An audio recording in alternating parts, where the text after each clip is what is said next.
प्रदेश के उपाध्यक्ष श्रीमान निर्मल कुमार सुराना जी, जिला के अध्यक्ष श्रीमान सीपी उमेश जी, यहां की लोकप्रिय सांसद श्रीमती सुमलता अम्बरीश जी, माननीय सांसद श्री प्रताप सिन्हा जी, कर्नाटक सरकार के हायर एजुकेशन के मिनिस्टर डॉक्टर अश्वत्थ नारायण जी, खेल एवं बागवानी विभाग के मंत्री डॉक्टर नारायण गौड़ा जी, भारतीय जनता पार्टी के हमारे प्रत्याशीगण श्री अशोक जयराम जी, श्री एसपी स्वामी जी, श्री सचिदानंद जी, श्री मुनि राजू जी, श्री इंद्रेश जी, श्रीमती सुधा शिवराम गौड़ा जी, श्री जगदीश हिरमानी जी और आज के इस कार्यक्रम में उपस्थित भारतीय जनता पार्टी के सभी उपस्थित भाइयों बहनों, मांड्या जिले के आप सभी उपस्थित उत्साही कार्यकर्ताओं का मैं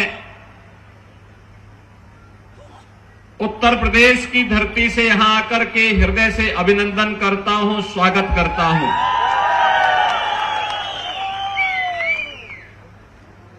भाइयों बहनों, आज मुझे यहां मांड्या जिले में आकर के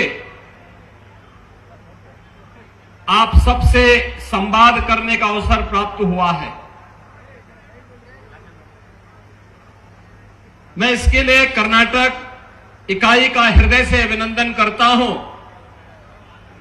कि भारतीय जनता पार्टी कर्नाटक इकाई ने इस चुनाव में मुझे भी आमंत्रित किया और मैं आपके बीच में आकर के आपका दर्शन कर सकूं, आपसे संवाद कर सकूं और आपसे अपील भी कर सकूं और आपको आमंत्रित भी कर सकूं।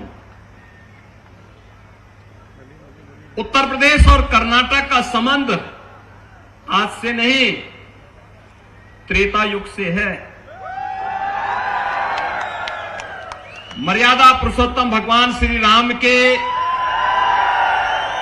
वनवास के सबसे अभिन्न सहयोगी के रूप में कोई मिला था तो बजरंगबली हनुमान जी मिले थे। इसी कर्नाटक की धरती में उनका जन्म हुआ।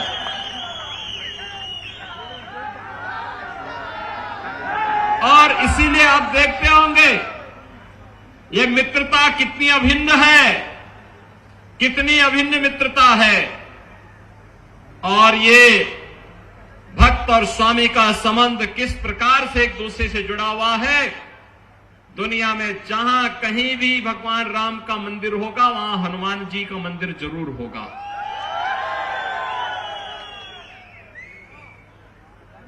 और ये संबंधों की व्यवस्था केवल वहीं से नहीं, मैंने यहां पर पहले कहा कि आदि चुनचुनगिरी मठ यहां पर स्थित है। भैरेश्वर स्वामी जी महाराज वहां पर विराजमान हैं। मंजुनाथम ही गोरक्षम, भगवान मंजुनाथ और भैरेश्वर एक साथ यहां पर प्रकट होते हैं। कर्नाटक वही धरती है और उतना ही पुराना संबंध यह उत्तर प्रदेश और कर्नाटक का है। और इसीलिए जब मैं यहां पर आता हूं तो एक आत्मीयता का भाव मेरे मन में पैदा होता है। और कर्नाटक के आप सभी युवा मित्रों के साथ, यहां के कार्यकर्ताओं के साथ संवाद बनाने में, उनसे मिलने में मुझे उतनी ही प्रसन्नता होती है। मैं अभिनंदन करूंगा श्री नारायण गौड़ा जी का, जिन्होंने यहां पर मांड्या कुंभ का आयोजन किया था। मित्रों, उस समय मुझे उस कार्यक्रम में आना था, लेकिन उत्तर प्रदेश में बहुत फ्लड की सिचुएशन अनकंट्रोल होती जा रही थी, इसलिए मुझे वहां रुकना पड़ा था। अन्यथा मेरा आने का कार्यक्रम था यहां पर। और अद्भुत कार्यक्रम हुआ था। मैंने सुना था, हजारों की संख्या में पूज्य संतजन आए थे, भक्तजन आए थे। हमारी आध्यात्मिक और सांस्कृतिक विरासत के प्रतीक इन तीर्थों को पुनर्जीवित करने का एक आयोजन था और यह प्रधानमंत्री मोदी जी के एक भारत श्रेष्ठ भारत की परिकल्पना को साकार करने का भी एक माध्यम था। यह आध्यात्मिक आयोजन ही एक भारत श्रेष्ठ भारत की परिकल्पना को साकार करते हैं। आपने पिछले 9 वर्षों के दौरान भारत को बदलते हुए देखा है। आज भारत दुनिया के अंदर जहां कहीं भी भारत का नागरिक जाता है, आज वो सम्मान की दृष्टि से देखा जाता है। आज भारत दुनिया की एक ताकत बन रहा है। आजादी के अमृत महोत्सव वर्ष में जिस ब्रिटेन ने भारत को 200 वर्षों तक शासन किया था, आपने देखा होगा उस ब्रिटेन को पिछाड़ करके भारत आज दुनिया की 5वीं बड़ी अर्थव्यवस्था बना है, 5वीं बड़ी अर्थव्यवस्था बना है। और यही नहीं, आजादी के अमृत काल के प्रथम वर्ष में दुनिया के 20 बड़े देश G20 के देशों का नेतृत्व भी भारत के हाथों में आया है। ये भारत के सामर्थ्य और भारत की शक्ति का परिचय और भारत की आप जैसी प्रतिभाओं का परिचय वैश्विक मंच पर देता है। मित्रों, जब कर्नाटक की बात आती है तो वैश्विक मंच पर कर्नाटक ने आईटी के सेक्टर में जो धाक जमाई है, भारत की युवा प्रतिभाओं को दुनिया के अंदर कर्नाटक ने बेंगलुरु का उसका सबसे बड़े हब के रूप में स्थापित किया है। बेंगलुरु का आईटी के सबसे बड़े हब के रूप में स्थापित होना यह साबित करता है कि हमारे पास सामर्थ्य है, हमारे पास शक्ति है, हमारे पास सब कुछ है।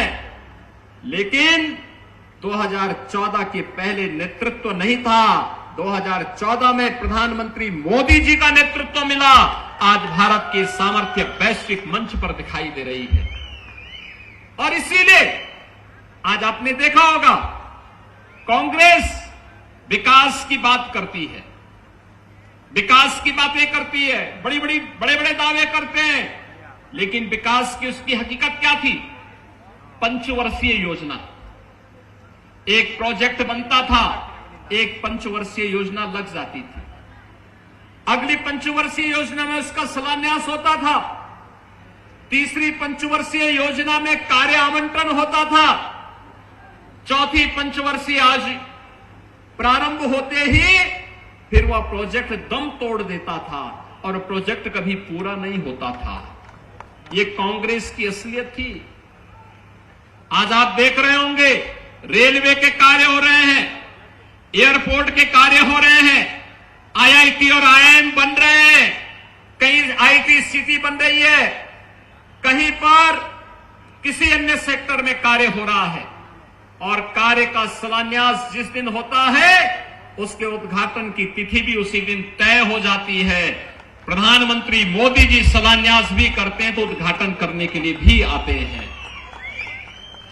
भाइयों बहनों, आज एक तस्वीर बदली है, हर एक सेक्टर में कुछ न कुछ परिवर्तन हुआ है और वो परिवर्तन आपने देखा होगा कैसे भारत एक कृषि प्रधान, बचपन से सुनते रहे हैं भारत कृषि प्रधान देश है, लेकिन कृषि प्रधान देश ने पिछली हुकूमत ने किया क्या था?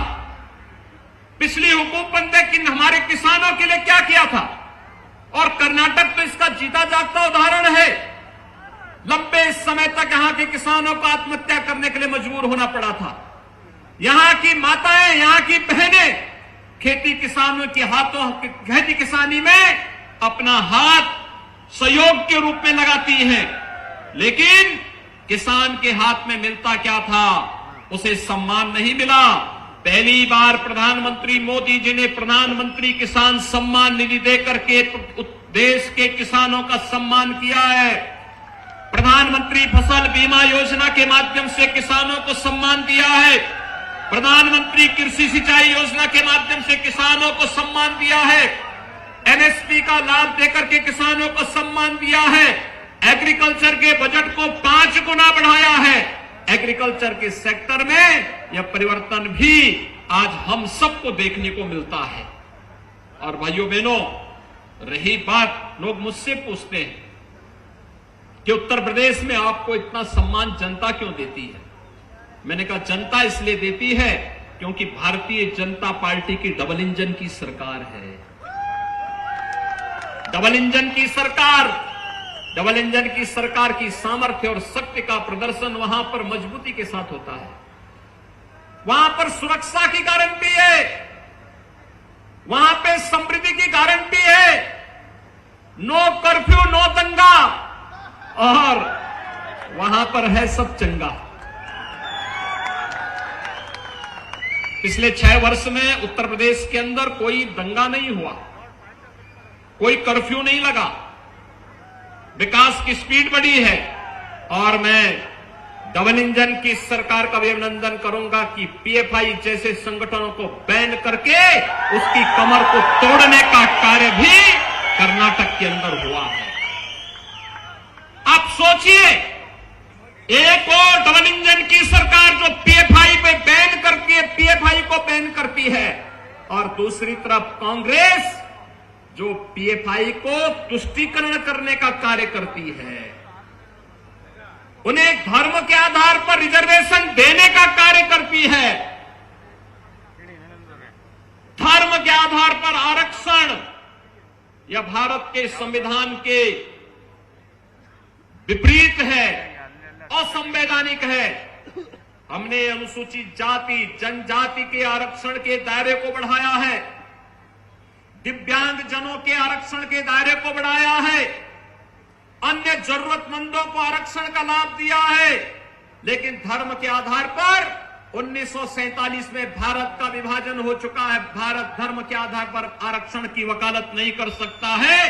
अन्य विभाजन के लिए हम तैयार नहीं है, यह भारतीय जनता पार्टी का मानना है, क्योंकि हम सब मानते हैं एक भारत श्रेष्ठ भारत की परिकल्पना ही भारत को आगे बढ़ाएगी। और भारत की इस परिकल्पना को आगे बढ़ाने के लिए आज हम सब आपके पास आए हैं। मित्रों, डबल इंजन की सरकार की सामर्थ्य ही है आज विकास हर एक स्तर पर देखने को मिलता है। हर एक स्तर पर हमें डेवलपमेंट के कार्य देखने को मिलते हैं। हम तुष्टीकरण नहीं, हम सशक्तिकरण पर विश्वास करते हैं। हमने किसान की कनेक्टिविटी और किसान की प्रोडक्टिविटी को भी बढ़ाने का कार्य किया है। आज युवाओं के लिए न केवल कर्नाटक की गवर्नमेंट ने बेहतरीन कार्य किया है, चाहे यहां पर येदियुरप्पा जी रहे हो, चाहे वर्तमान में बोम्मई जी के नेतृत्व में हो रहे कार्य हो। कर्नाटक के अंदर तेजी के साथ राष्ट्रीय शिक्षा नीति, नेशनल एजुकेशन पॉलिसी को मजबूती के साथ उतारने वाले राज्यों में कर्नाटक एक राज्य है जिसने सबसे पहले से लागू करने का कार्य किया है। ये यूथ के लिए कंटेंट भी देता है, यूथ को अनेक कार्यक्रमों के साथ भी जोड़ता है, यूथ को टेक्नोलॉजी के साथ भी जोड़ता है, और यूथ को एक नई अपॉर्चुनिटी के साथ आगे बढ़ने के लिए भी प्रेरित करता है। और मैं अभिनंदन करूंगा कर्नाटक गवर्नमेंट का, जिन्होंने समय से नेशनल एजुकेशन पॉलिसी को लागू करके आज कर्नाटक के युवाओं के लिए ढेर सारे अवसर उपलब्ध करवाए हैं। ये ढेर सारे अवसर यहां की आवश्यकता थी, और इसीलिए आज मैं आपके पास आया हूं आपसे अपील करने के लिए। भाइयों बहनों, डबल इंजन की सरकार ही सुरक्षा की गारंटी दे सकती है। ये डबल इंजन की सरकार ही समृद्धि की गारंटी दे सकती है। ये डबल इंजन की सरकार ही हम सबको एक भारत श्रेष्ठ भारत की परिकल्पना के साथ जोड़ करके श्री राम और श्री हनुमान जी की मित्रता के उस बंधन को मजबूती प्रदान कर सकती है। और उसी सामर्थ्य को आगे बढ़ाने के लिए आज मैं अपील करने के लिए आया हूं। एक और प्रधानमंत्री मोदी जी के नेतृत्व में आज भारत एक टीम इंडिया के रूप में कार्य कर रही है। टीम इंडिया के कैप्टन के रूप में प्रधानमंत्री मोदी जी का नेतृत्व मिल रहा है, और एक कर्नाटक को चाहिए कि टीम इंडिया में हमारे कितने प्लेयर शामिल हों, यह कर्नाटक की टीम को तय करना है, कर्नाटक की जनता को तय करना है। जितने अधिक प्लेयर होंगे, जितने अधिक सीट भाजपा के पक्ष में जाएगी, टीम इंडिया में उतना ही सशक्त नेतृत्व भी मिलेगा और टीम इंडिया उतनी मजबूती के साथ डबल इंजन की सरकार के रूप में कार्य करेगी। कांग्रेस का फेल्ड इंजन भारत को त्रासदी की ओर लेके जाता है, लेकिन डबल इंजन की भाजपा की सरकार हमें सुरक्षा और समृद्धि के मार्ग पर आगे बढ़ाने का कार्य करती है।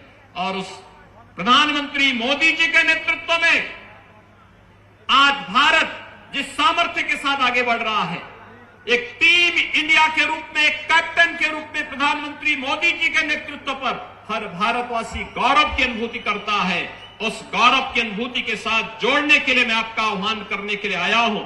भारतीय जनता पार्टी ने मांड्या जनपद में आपने यहां पे member of parliament Bharatiya Janata party का चुनाव जिता करके भेजा, मैं आपका अभिनंदन करता हूं।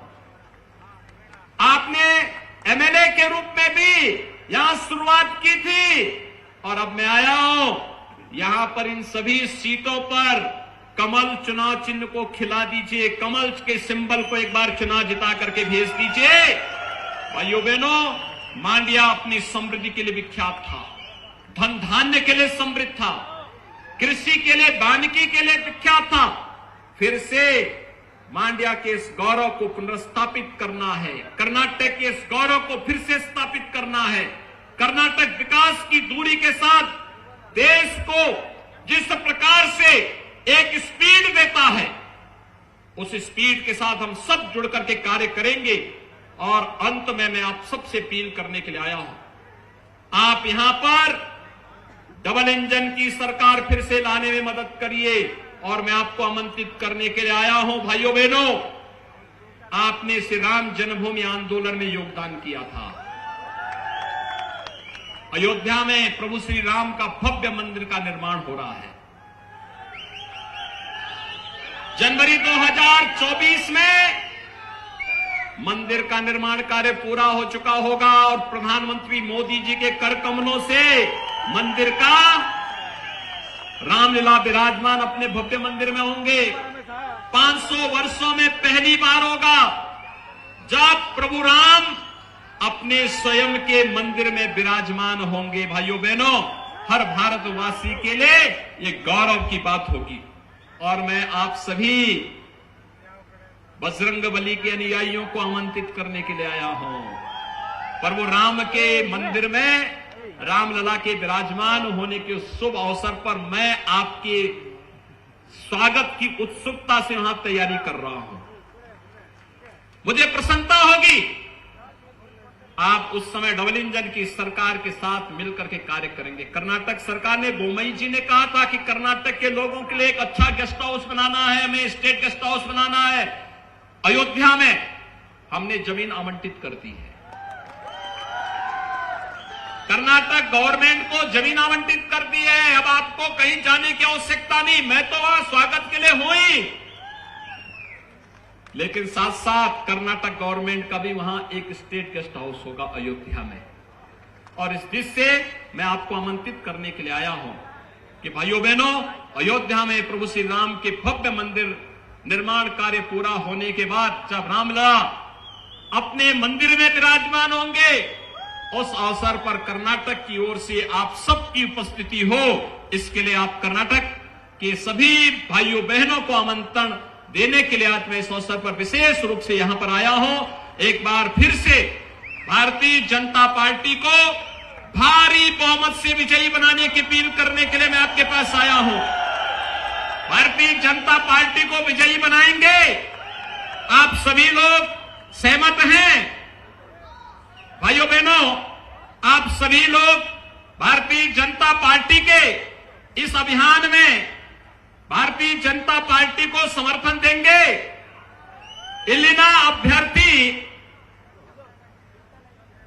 अवरन्नु निवेला ई बारी गेली सके बुके भाजपा को चुनाव जिताएंगे। आप सब मेरे साथ बोलेंगे, जय भारता जननिया ತಾನು ಜಾತೆ जय हे कर्नाटका माते,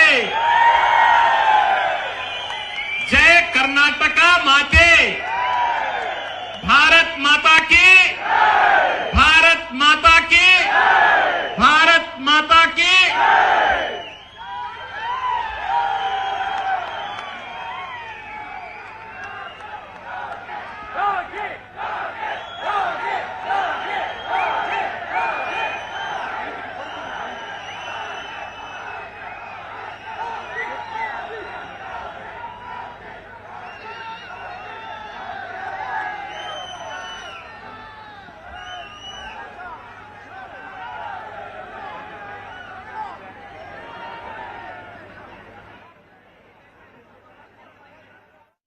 ನಮ್ಮ ನೆಚ್ಚಿನ